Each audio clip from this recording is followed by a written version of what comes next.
All right. So, good evening, everyone. This is Monique Grigley with the Mo You Know Show, and I am delighted to have some very special guests to help me interview Eliseo Santana for Sheriff Candidate 2020 for Pinellas County.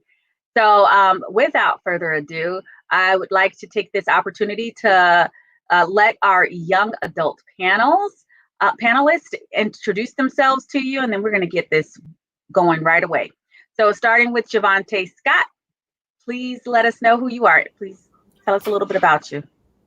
I'm Javante Scott, freshman at St. Petersburg College here in Clearwater, the Clearwater campus, studying political science major as well as religion studies. A native of Clearwater in Pinellas County, been living here the past 19 years. Awesome. Thank you. All right. Yamiris, are you able to give us a little bit more information about yourself? Yamiris, are you there? Yes. Okay. There we go. I'm sorry. Of South Florida in St. Pete. Hmm. Okay. All right. And, And then Alexis Glasgow. and Oh, I, Yamiris, you're breaking up. We can't hear you. Do you want to try again? me? Okay, go ahead. Yes, we couldn't hear you. You were breaking up. Okay. All right. Yeah, we The still can't. University of South Florida, and I am a political science major. Okay. Hmm. All right. Awesome. All right. And Alexis? Hello, my name's Alexis. I'm in my senior year at American University in Washington, D.C., online in Clearwater, Florida right now, where I also grew up. And yeah, I'm studying justice and law and also political science. Awesome. All right, thank you. And last but definitely not least, Eliseo Santana, please introduce yourself to the audience. Well, as you know, I'm Eliseo Santana, and I've been living in Florida since 1980. And that's after I finished my 4 years with the U.S. Army. Um, my history is kind of long, but to make it short, I was born in the Bronx to Puerto Riqueño parents. I lived and worked and also went to school in Puerto Rico and in Massachusetts. In Massachusetts, where I finished high school, and upon finishing high school in Massachusetts, I joined the U.S. Army. Stayed there 4 years. Came to Florida with my wife, my newlywed. I was newlywed. By the way, we have 42 years, and I have 4 children, 3 girls and 1 boy, and 13 grandchildren, 12 girls and 1 boy. Up until recently, I was the vice president of the League of Women Voters, which I had to resign in order to run for office. Upon getting here in 1980, I enrolled in the university because I had a thirst for knowledge, for technology and education, and I required a license, a federal license as a radio engineering license, and that allowed me to apply for the job at the sheriff department here, Pinellas County, which I started working for them in 1981 as the first person of color to be a technician. I retired from that 8 years ago with 31 years of service. I spend my time modernizing the agency and keeping our community safe. All kinds of it. If it dealt with technology at the sheriff department, I was there. And while I was there, I witnessed the systemic racism that was there. It was that good old boy network that promoted people and kept people down. We have fantastic amount of people that work at the sheriff department, world class, but they're overpassed, and somebody else is put over them in charge and given authority over them that are not necessarily qualified or capable or the best. So I don't know. I'm here to open up and answer any questions that you have. But our current sheriff that we have now, the one that I'm running against, is the one that led the committee that they being appointed by the Republican Governor Scott. And he came back saying that in order to have our schools safe, we have to have guns at every school. We have to train citizens to have minimal training and put a gun and put them in school. Have the teachers be armed. And you and I know, as people of color, that whenever you put somebody in a position in our schools, it just opens up that pipeline of the school to prison pipeline, because we are the ones that absorb the majority of that attention. And as sheriff, I'm going to handpick every single one of our SROs. That's what they call the officers, deputies that work at the schools, SRO, school resource officers, to make sure that they are counselors. They're going to put that law enforcement hat to the side, and they're going to be learning what restorative justice principles are and applying them, having that de-escalation process, be a community safety officer rather than a law enforcement officer.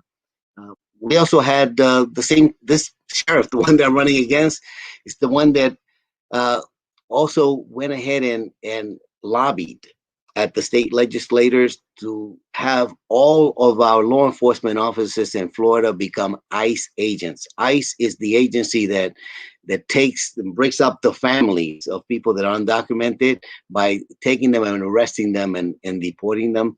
So he's the one that generated that at the state level, that passed that law. And President Trump appointed him to a commission, which he's been attending, in order to make that happen across the board. I can get into so many different things. For example, the militarization of our police. They believe that they are an occupying force on our community rather than a safety net. He bought 300 assault rifles to arm the deputies to be able to protect us. We need to get rid of him. What you're talking to is Santana, the person that's going to be making that change. And I'm open to any questions. Absolutely. Wow. Thank you. Thank you. I'd love to unpack some of the things that you touched on a little bit more in detail. But again, this is an opportunity for us to understand some of our young adults, our future leaders of America, essentially, what they're thinking about this specific election and what some of their questions are. I'll interject here and there and ask a few as well, but I do want to open the floor to, Javante, Yamiris, and Alexis at this point. All right. So. Yeah, I can start with a question. I'm just wondering if you get elected, like if you have any ideas about how you could like reallocate certain funds, as in putting that into like mental health professionals coming in and helping with officers going into neighborhoods, or community policing, or any kind of that. Absolutely. Thing. The deputies that we have, they're trained. They have basically good intentions, but their training is to go into a location, see if a crime is being committed, see if a law is being broken, and then the tools that they have available then is, once they witness that, is to arrest somebody, to take them to jail. And if that person resists arrest, then their training is to escalate that force in order to take control and be able to take somebody in. Too many of the calls that are being made to 911 right now have nothing to do with violence, have nothing to do with getting control of the situation to keep our community safe. It has to do with mental crises that our community is going through, particularly now with COVID-19, when we're not sure how we're going to get the money to pay the rent, when we're in close quarters with each other, when there's so much insecurity. When somebody calls 911 and says, we need help for my son, we need help for my brother, we need help for my husband, sending a deputy there to arrest them and take them to jail does not help anybody.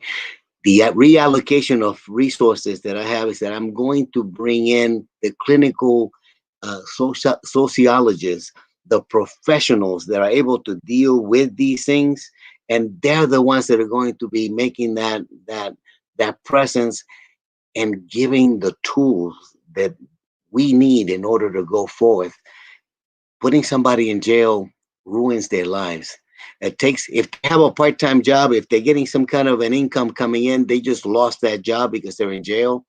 And after they get out of jail, to get a job, when you have to put down that you've been in jail, makes it extremely difficult. We need to put the money, instead of having somebody in our jail, we need to put the money up front to have somebody that can help and resolve that issue at the core level, address it. I am going to be reallocating the resources from the back end, the jail, over to the front end when somebody is asking for help so that they can get the proper help. I don't want to go too long-winded, but that I'll answer any other questions or follow-up that you may have on that. Okay, awesome. Thank you. Thank you for that. Does anyone have any follow-on questions or additional questions that they would like to ask at this point? All right. Would you guys be providing any kind of training for officers to de-escalate situations like this?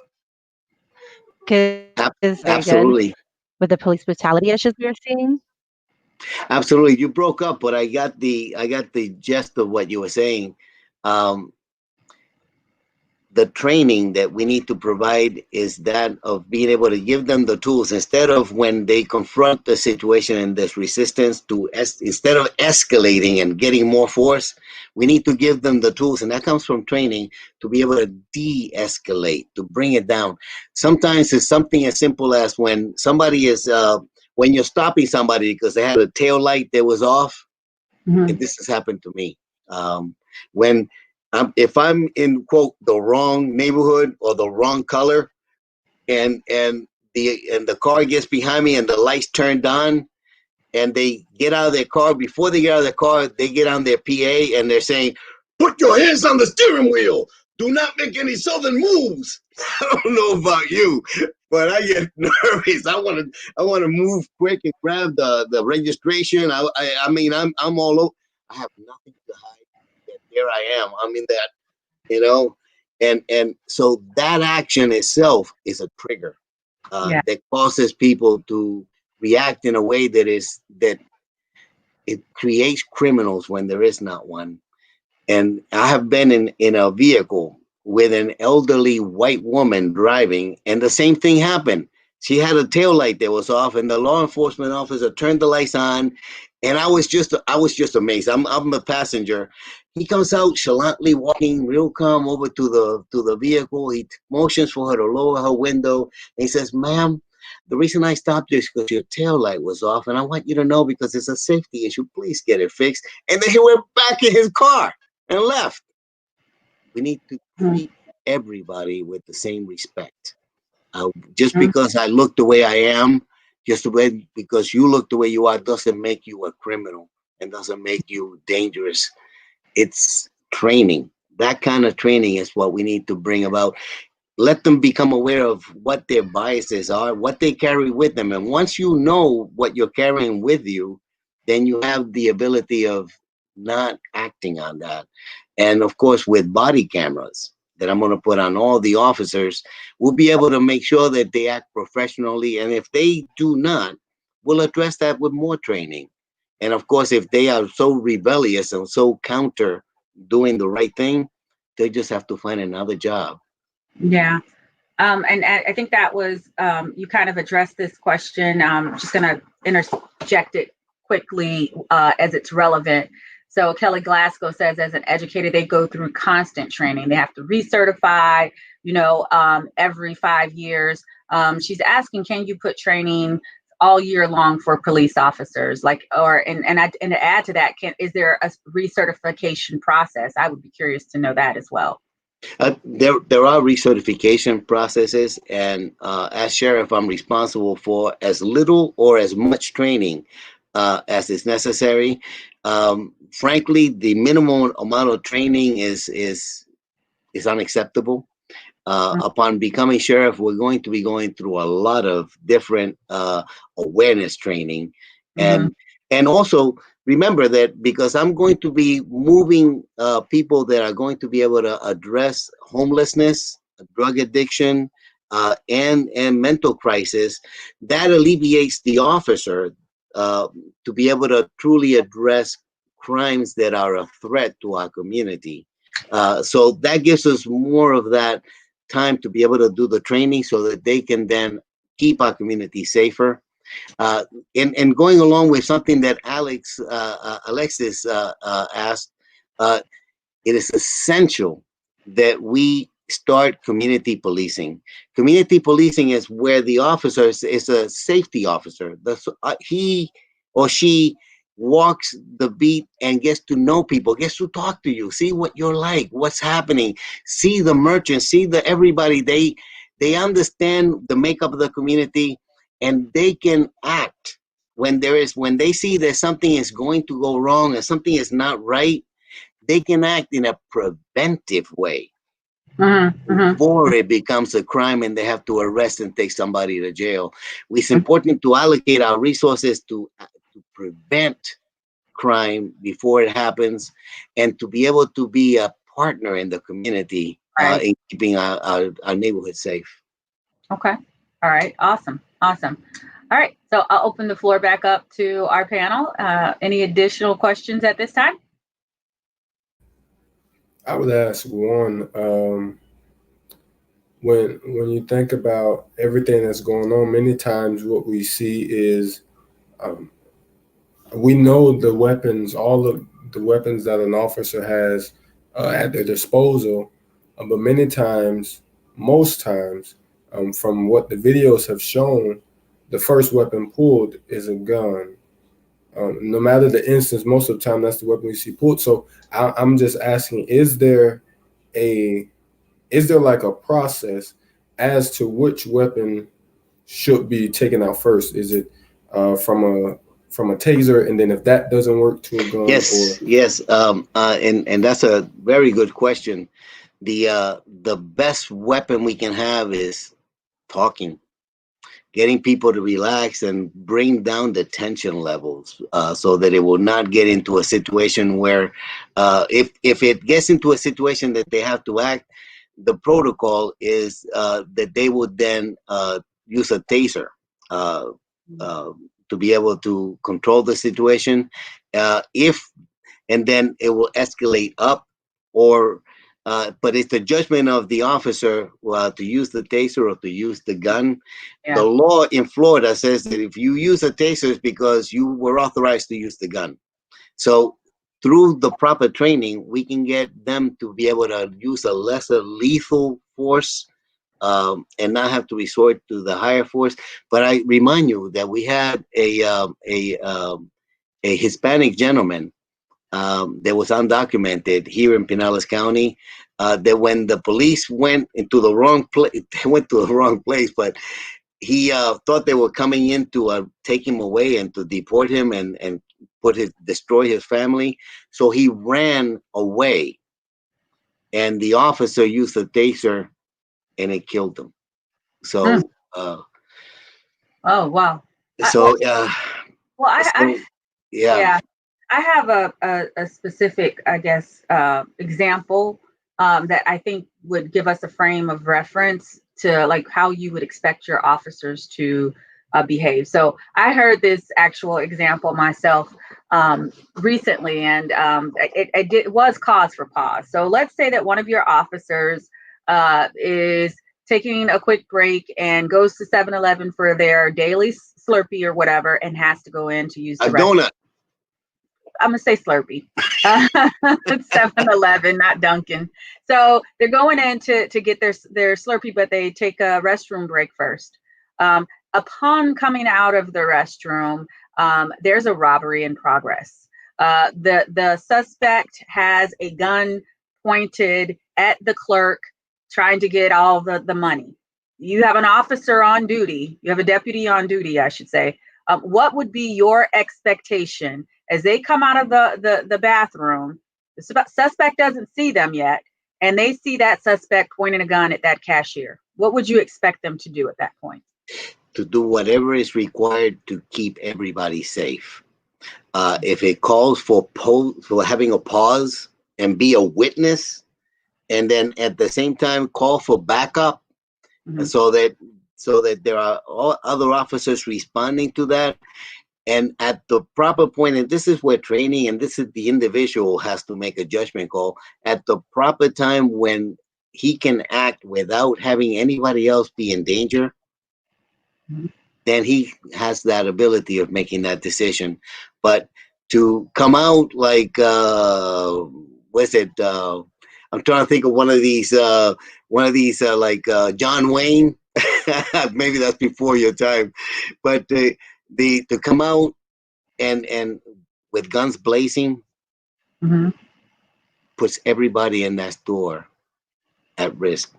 But it's that judgment call by the individual. He's the one there. He's the one that has to be able to know if not taking an action and allowing that to move away from the store and then handling it outside is best.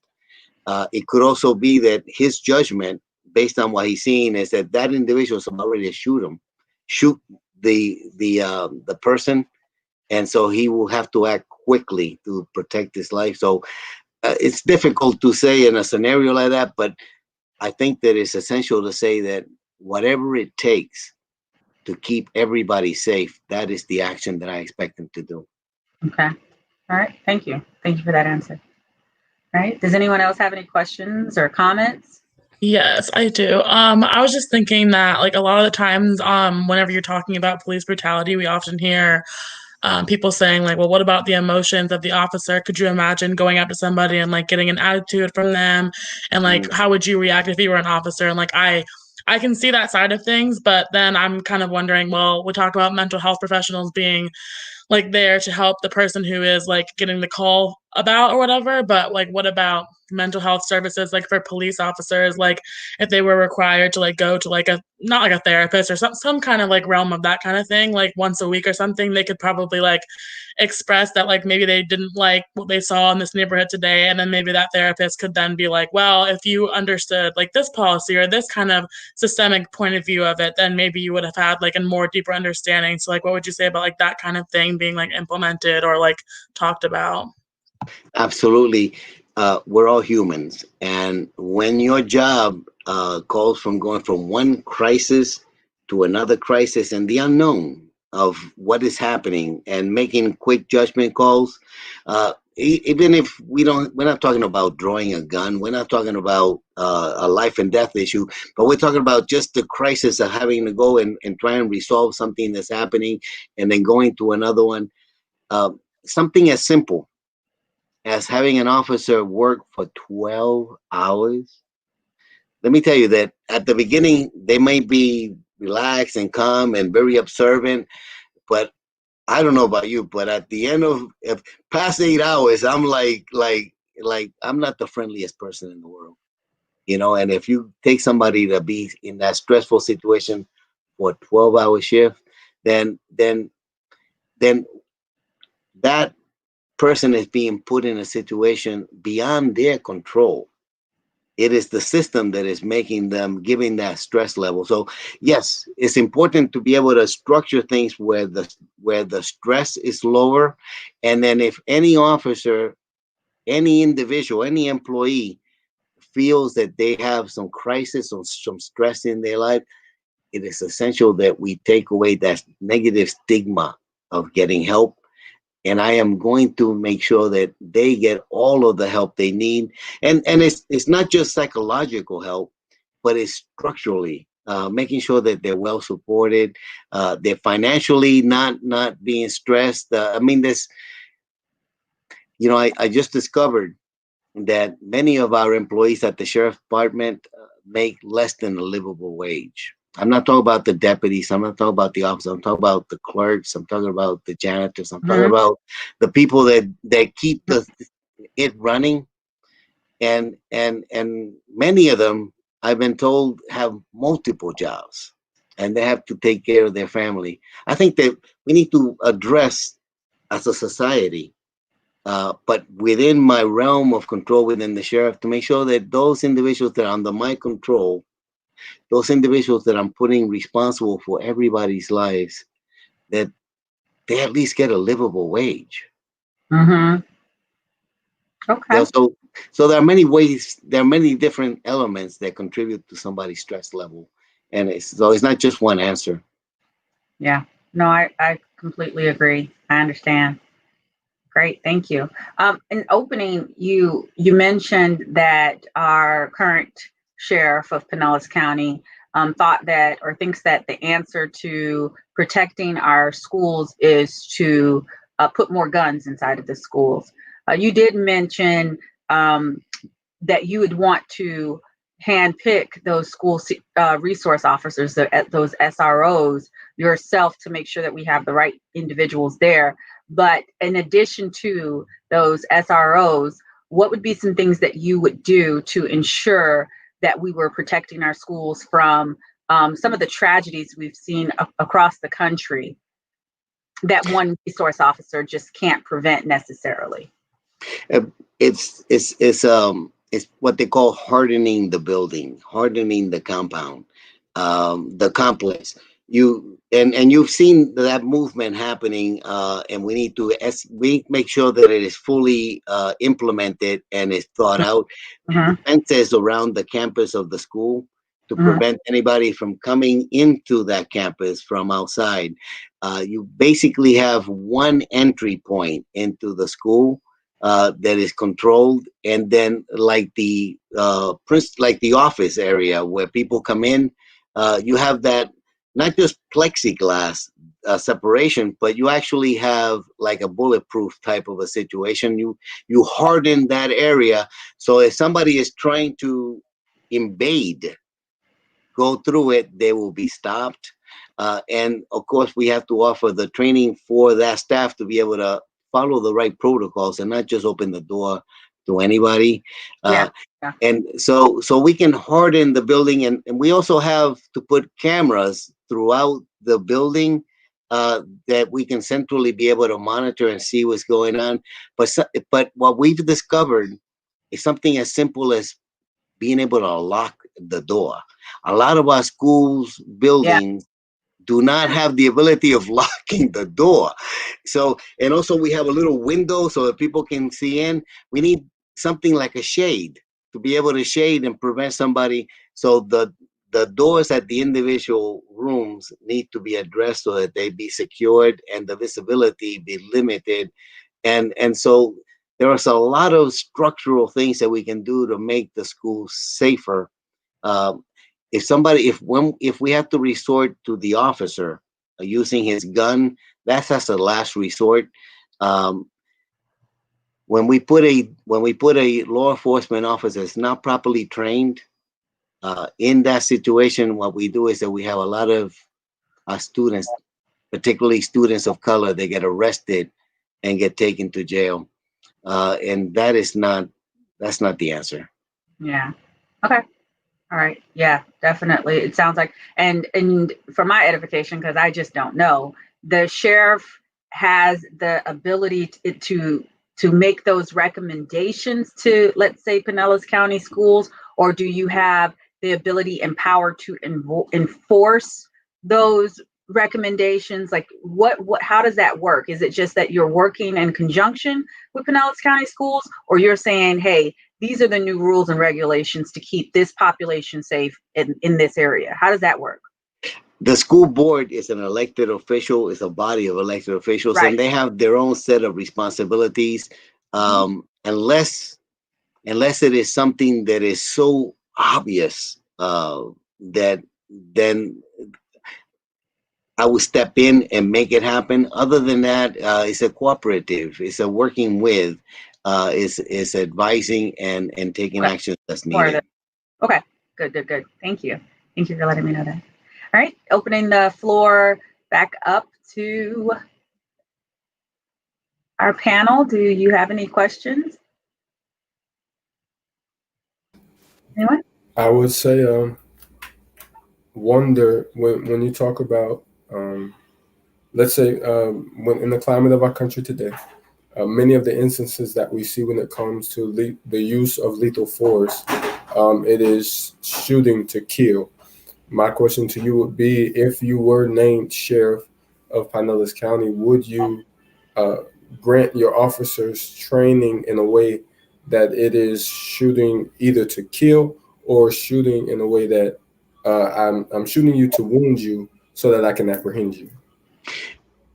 The state of Florida is very specific on that law. It says that if you pull the trigger, the only reason why you have to pull the trigger is to take a life. If you do not, if it has not reached that point, then you're not authorized to pull the trigger. So the state of Florida absolutely, it doesn't say you cannot shoot somebody to wound them, but it says that the only time you can shoot is to kill. And so it escalates it to that level. The best that we can do is make sure that the officers are fully trained, capable of de-escalating the situation, feel that they are able to handle the different scenarios and things that are happening, so they never have to resort to that unless it's absolutely necessary. But I hear what you're saying, and it makes, but the reality too is that I have trained with many of the law enforcement, and they don't shoot well. They're not good. They're not accurate at the shooting anyway. But yeah, the state of Florida prevents that from happening. Okay. So, in other words, it basically the only thing to prevent it is de-escalation training. Because in other words, if the officer shoots, he's forced essentially in a way because of that law to kill That's to correct. justify his. Okay. That's correct. And Interesting. yeah, Sure. and the threshold for justifying it is very it's not that high. You Right. basically have to be in fear. What are your thoughts on the stand your ground law? How do you Needs to feel about go. it? It needs to go away. We had an incident in I live in Clearwater, and I there is a convenience store that I frequent often, Hmm. and we had a situation in which an African American gentleman stepped out of the store, and he was shot.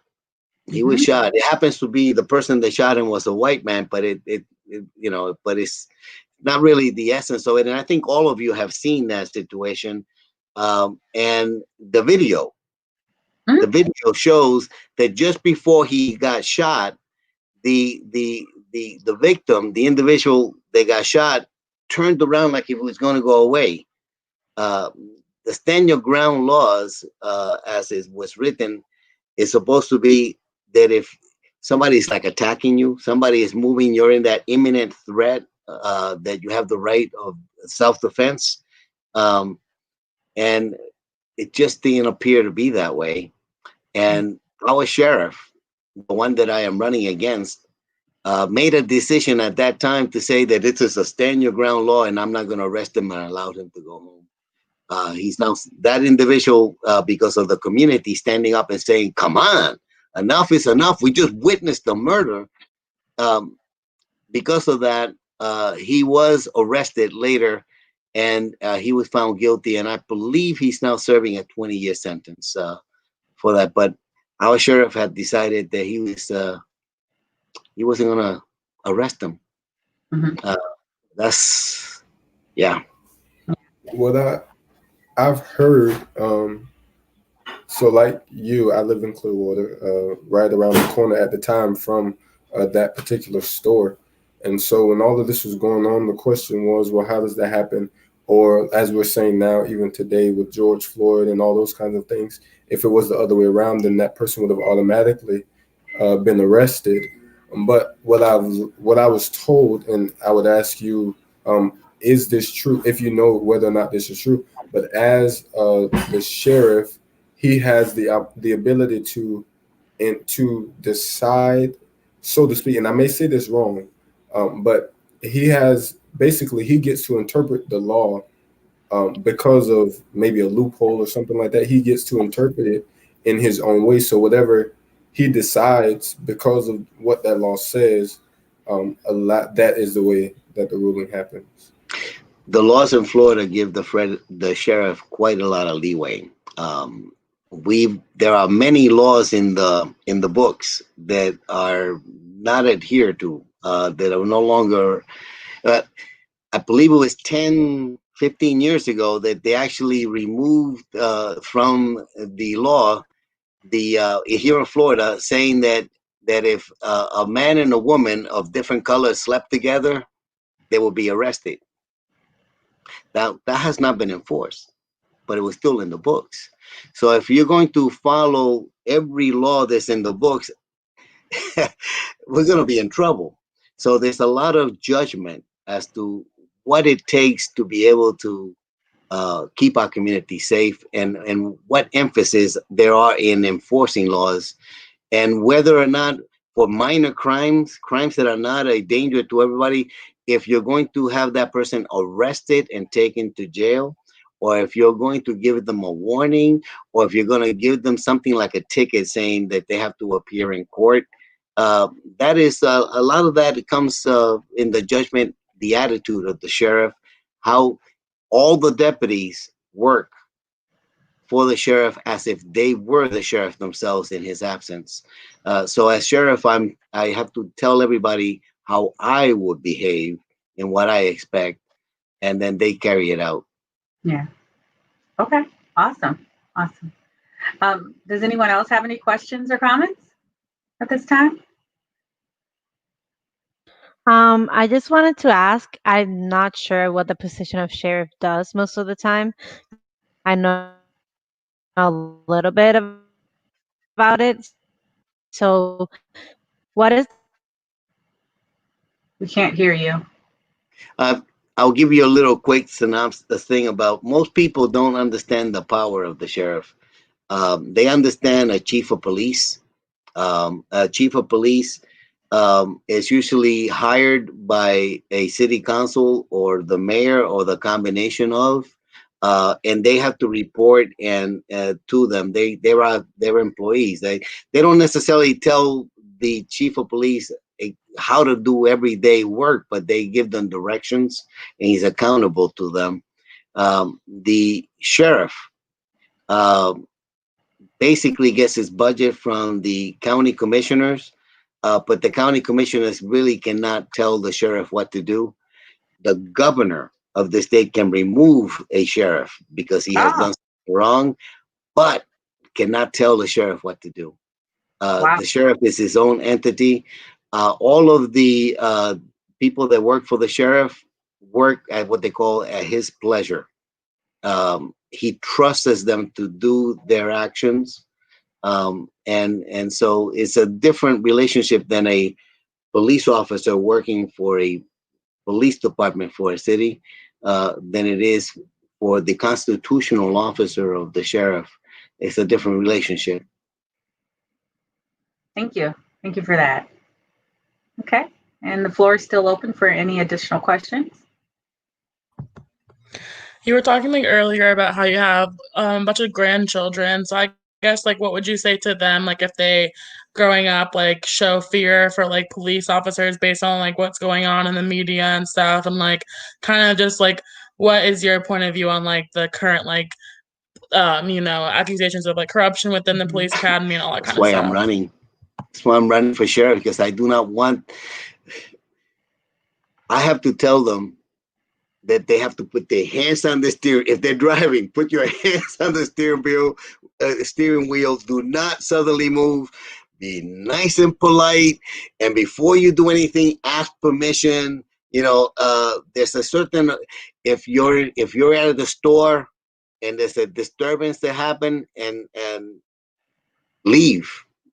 You know, uh, the likelihood of things turning around against you a lot higher when you are a person of color.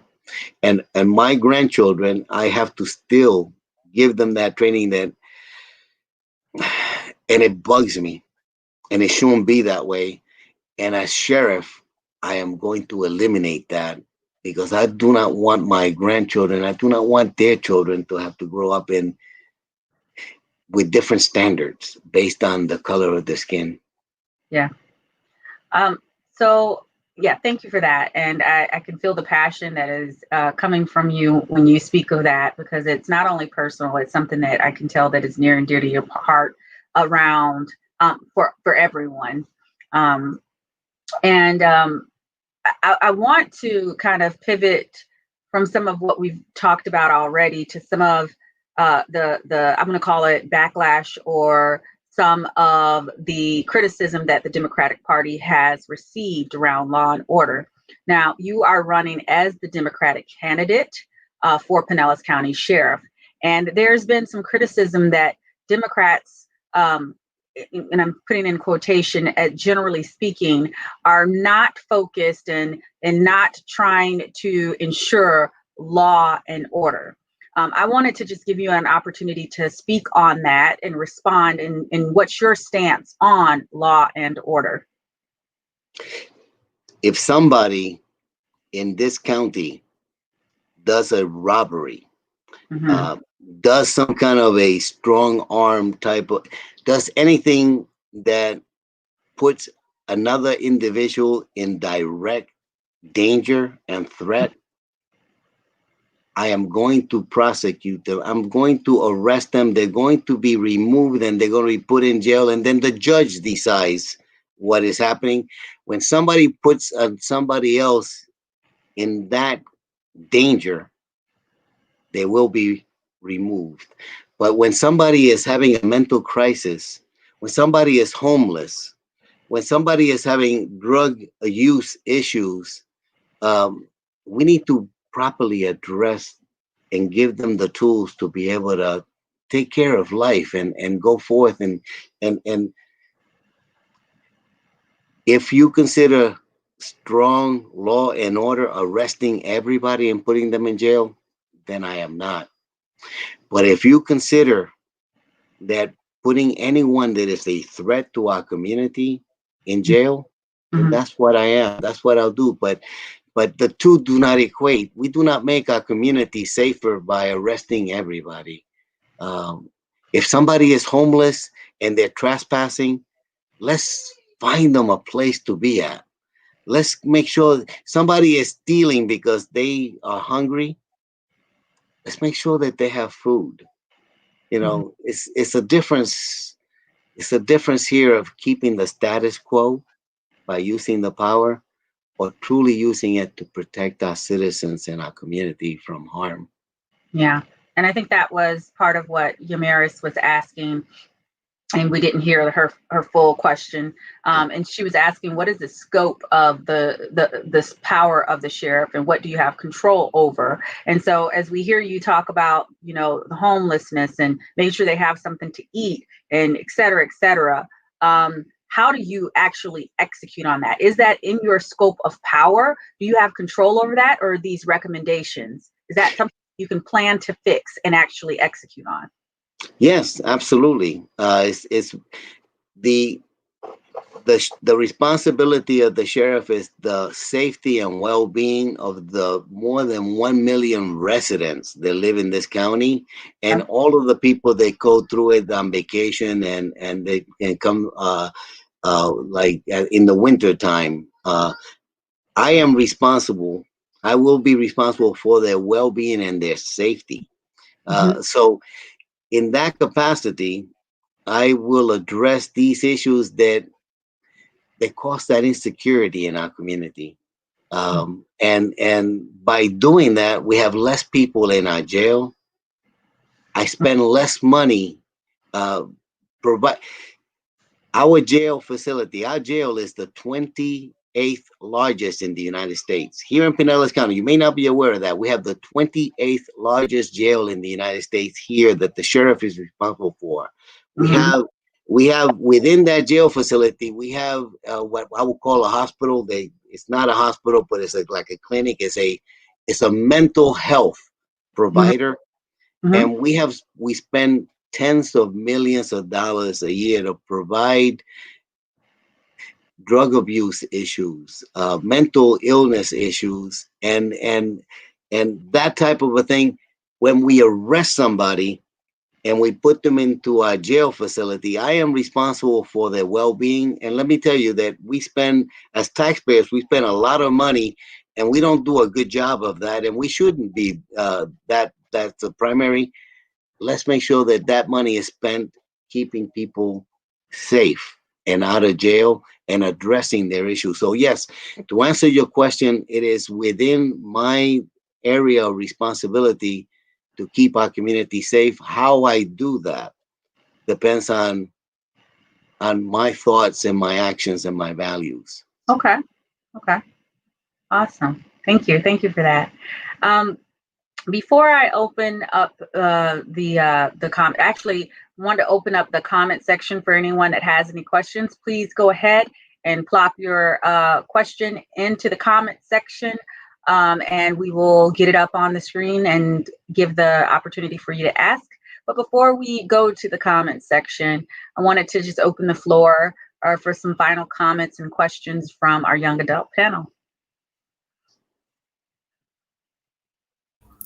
I will say, what it sounds like I just heard you say was um, not what people are saying about the Democratic Party as a defunding of police, but maybe in some way kind of detouring where the money is going, because for I believe there's a certain amount of money, just as we as students, the schools get a certain amount of money for every student.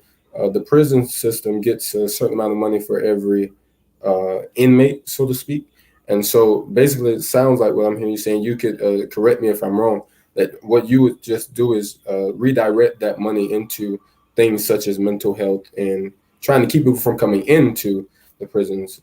So forcing that money on the outside of the building instead of keeping it in house, and yeah, basically that's Exactly, and that's how we keep our community safe, by addressing these core issues that normally lead to an arrest, but we're able to give them the ability of resolving this and taking actions. Um, in addition, if and this is a difference of the way that I approach it.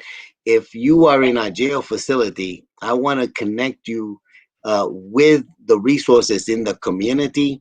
Uh, Education, job training, uh, uh, anger management, whatever it requires that the community there has, so that it, before you leave the jail, you have a handout, a hand passing through, so that you're not just getting out of jail and you're out there with no support.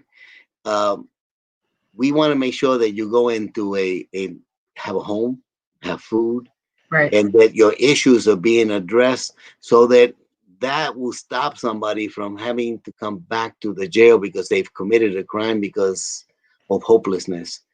So it's important to, at the jail facility, to bring in the community to be partners in this endeavor.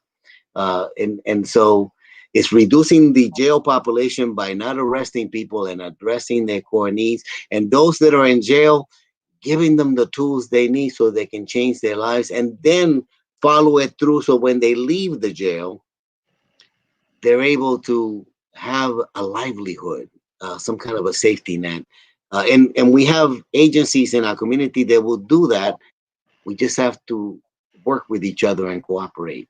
Absolutely.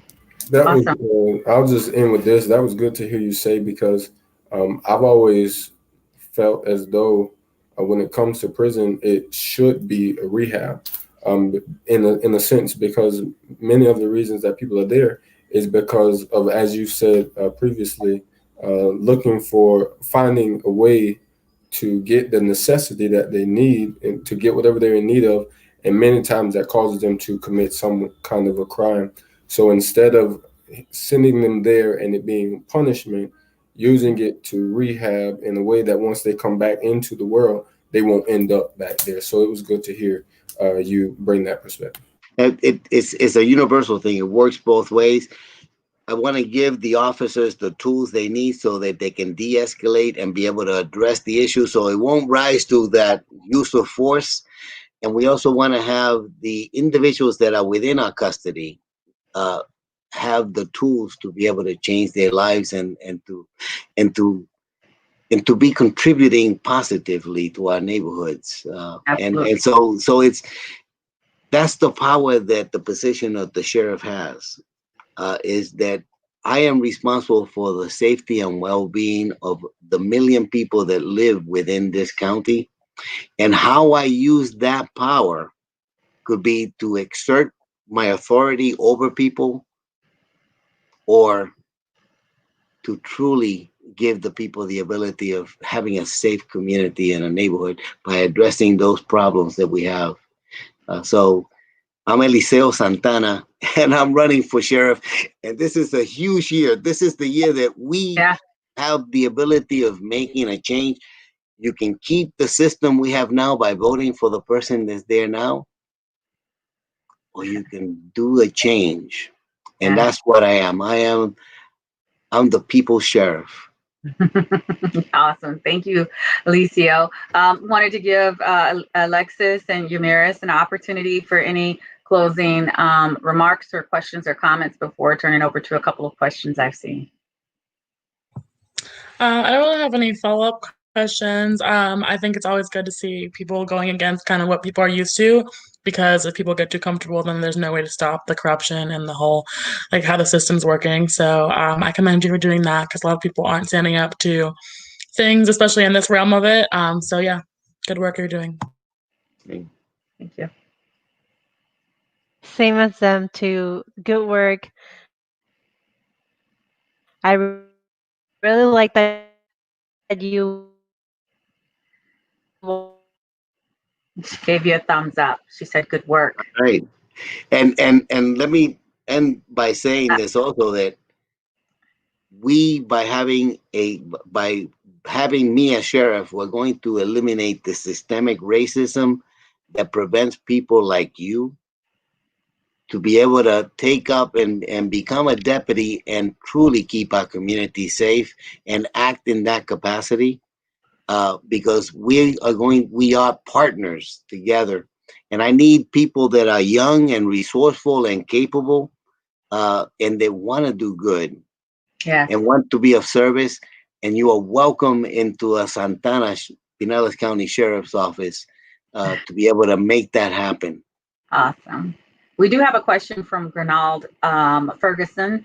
It's up on the screen. How would you change the diversity in the agency? You know, it starts by the fact, as I mentioned, I think I mentioned at the beginning, that we have 32 command level staff. These are the people that run the agency day by day. They run the different departments, the directors, the captains, 32 of them. First of all, I think there's too many of them, but that's another story. But out of the 32, and these are people that the sheriff himself appoints. They haven't earned this right to be there. They get appointed because the sheriff feels that they'll do the job. Out of the 32, only 2 are people of color. Only 2. One was just recently promoted into that position. Mm-hmm. We need to be able to have people like you apply to be deputies.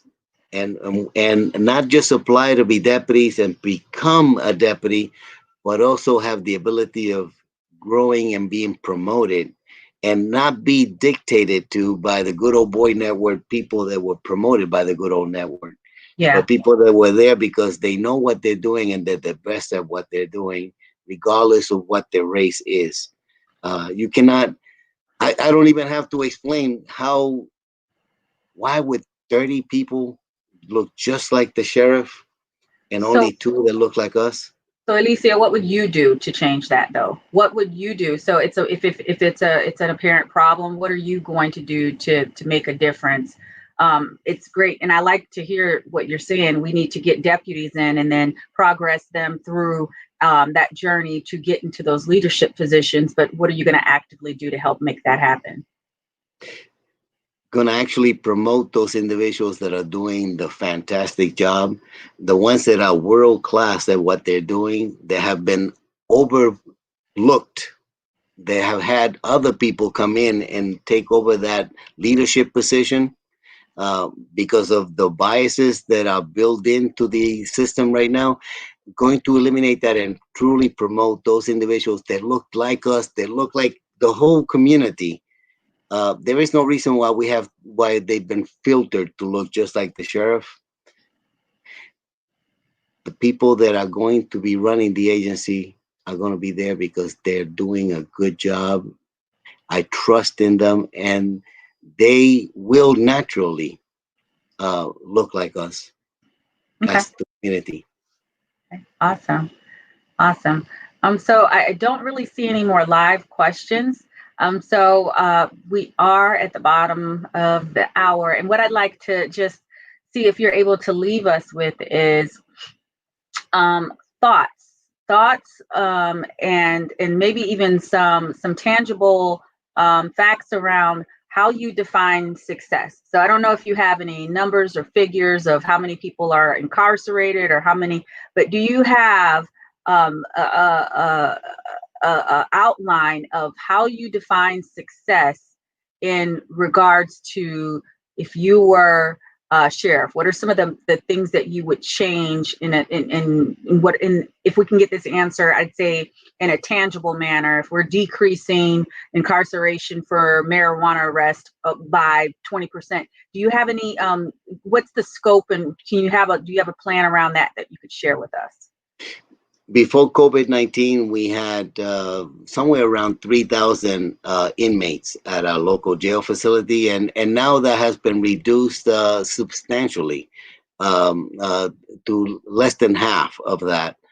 The reality is that the people that were let go didn't need to be in jail to begin with. They were not a danger to our community. There were people that were possibly arrested for small amounts of personal use drugs because of their addiction.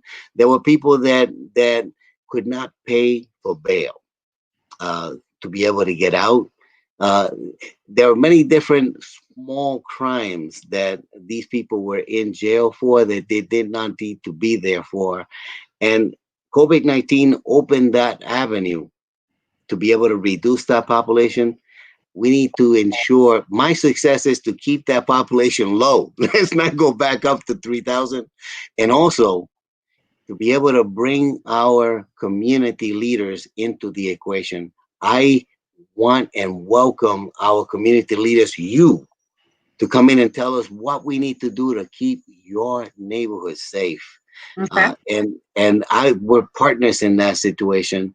Um, yes, and I will definitely investigate and resolve all of the major crimes that are here, not just statistically trying to manipulate them, but actually address them to keep our community safe. Okay, good. Thank you. Thank you. There was one more question, and then we're going to end it. And it says, it's from Grinald again.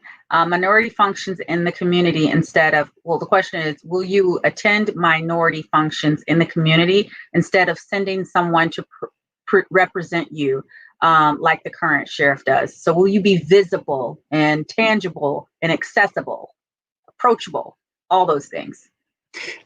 I am a leader in our community. I've been here since 1980. I'm the vice president of the League of Women Voters. I'm the president of LULAC, and also the president of Puerto Rico Connect. I am a member of the NAACP. I'm a member of many different organizations within our community. I have a presence in our community, and I will continue to have a presence in our community because this is not them. It is us, and I am part of us. Okay, awesome. Thank you. Thank you for that.